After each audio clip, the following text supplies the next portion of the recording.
एक था सनकी लाल।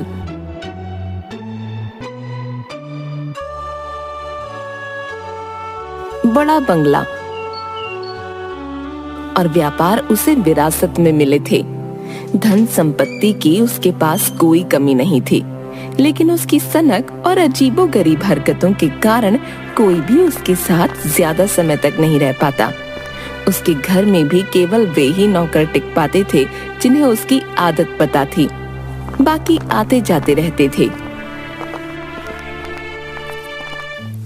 एक दिन वह एक व्यापारी को अपने घर खाने पर बुलाता है। उस व्यापारी को उसके सनकी मिजाज का पता नहीं था। सनकी लाल ने नौकरों को स्वादिष्ट खाना बनाने के लिए कहा। व्यापारी के आने पर, आओ आओ, मेरे घर में तुम्हारा स्वागत है। आपका बंगला बहुत बड़ा और सुंदर है। दोनों सोफे पर बैठकर कई बातें करते हैं। मालिक, खाना तैयार है। चलो पहले खाना खा लेते हैं, उसके बाद मैं तुम्हें अपना पूरा बंगला दिखाऊंगा। खाने की मेज स्वादिष्ट व्यंजनों से भरी थी। नौकर खाना परोसता है।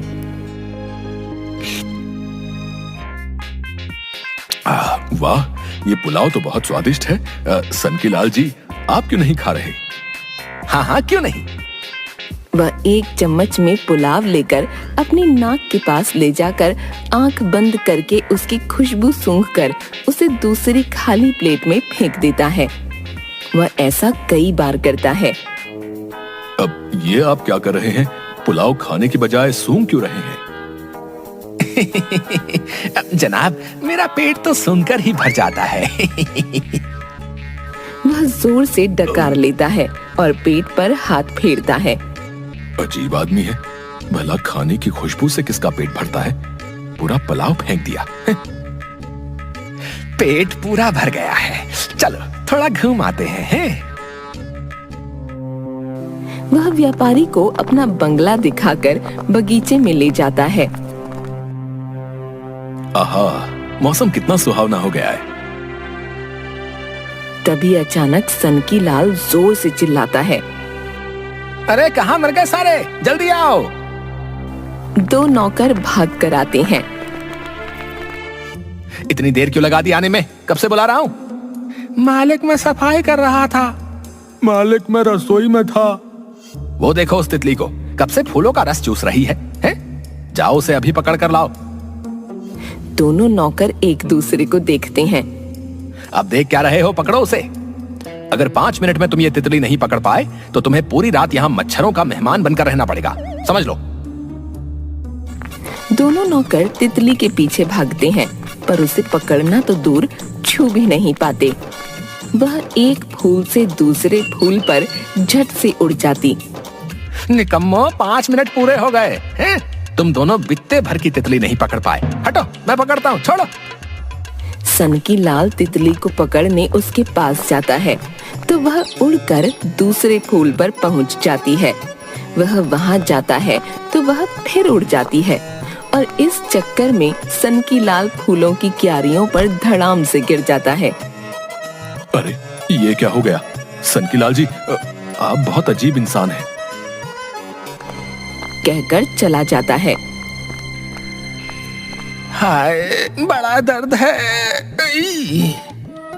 डॉक्टर उसे एक इंजेक्शन लगाता है तो वह बहुत जोर से चिल्लाता है, हाय, एक तितली ने मेरा क्या हाल कर दिया। हड्डियां अकड़ गई हैं, हाथ पैरों और पीठ पर गर्म कपड़े से सिकाई करवा लीजिए और ये दवाइयां खाइए। दवाई? एक नौकर सनकी लाल की पीठ की सिकाई करता है। अरे धीरे कर, चलाएगा क्या? वह धीरे करने लगता है। इतना धीरे नहीं, थोड़ा तेज। बेचारा नौकर कभी धीरे कभी तेज करने लगा। क्या कर रहे हो? तुमने मेरा दर्द और बढ़ा दिया। आई, जाओ यहाँ से, किसी और को तो भेजो। दूसरा नौकर सिकाई करने लगता है। हाय, पूरा हाथ जला दिया। इस चक्कर में उसके कई नौकर काम छोड़कर चले गए। ठीक होने पर वह नए नौकरों को रखने के लिए कई आदमियों का इंटरव्यू लेता है। ये तुम्हारे हाथ को क्या हुआ है? जल गया था उसी का निशान है। इसका मतलब तुम रसोई का काम नहीं कर सकते, तुम जा सकते हो।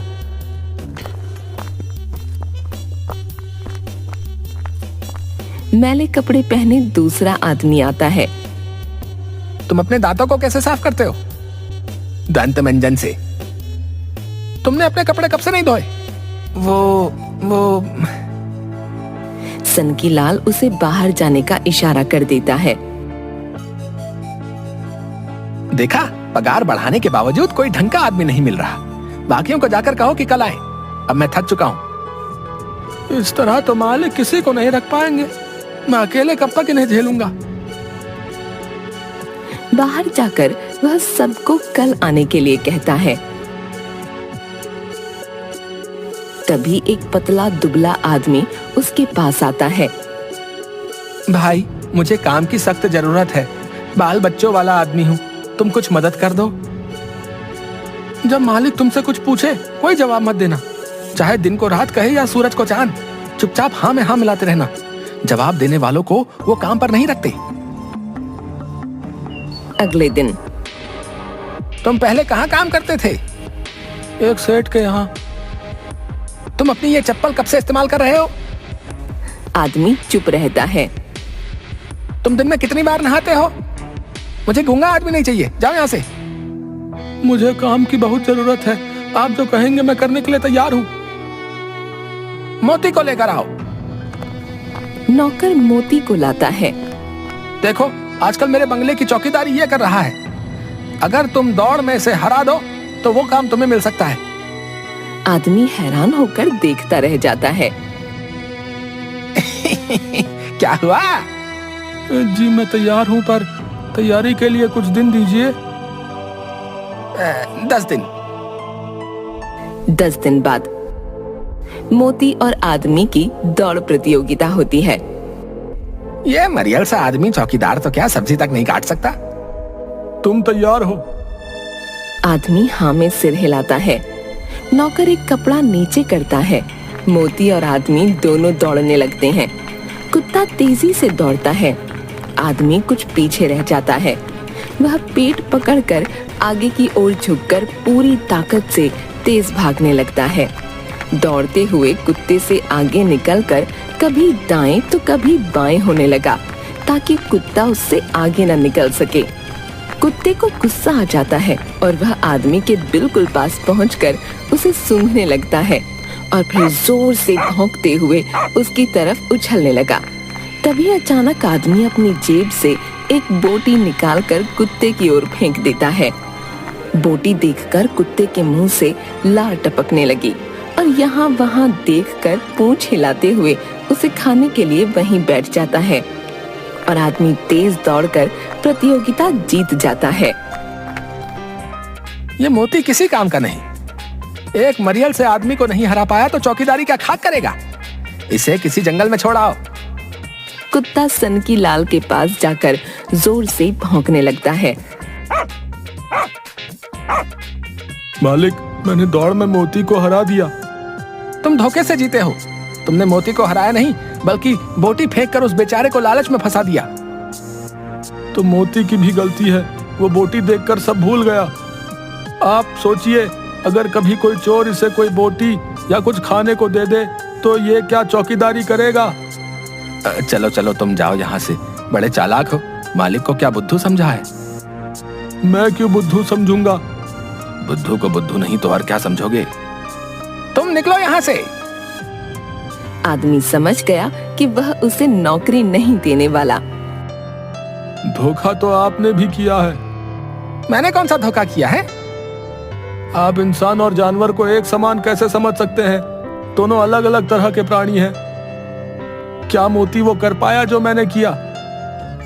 तुम्हें काम चाहिए ना, तो मेरे एक सवाल का जवाब ठीक ठीक दो। यह आसमान कितना बड़ा है? आदमी सोचने लगता है। बताओ बताओ। आसमान उत्तर से दक्षिण, पूरब से पश्चिम जितना बड़ा है। सनकी लाल को जवाब समझ नहीं आया। फिर वह अपने नौकर की ओर देखता है। वह हंस रहा था। लगता है इसे जवाब समझ आ गया। अगर मैंने कहा कि मुझे समझ नहीं आया तो ये दोनों मुझे मूर्ख समझेंगे। तुम आदमी समझदार हो पर बोलते ज्यादा हो। मुझे जवाब देने वाले लोग बिल्कुल पसंद नहीं। तुम कल से मुंह बंद करके काम पर आ जाना, ठीक है? सुनकर आदमी खुश हो जाता है।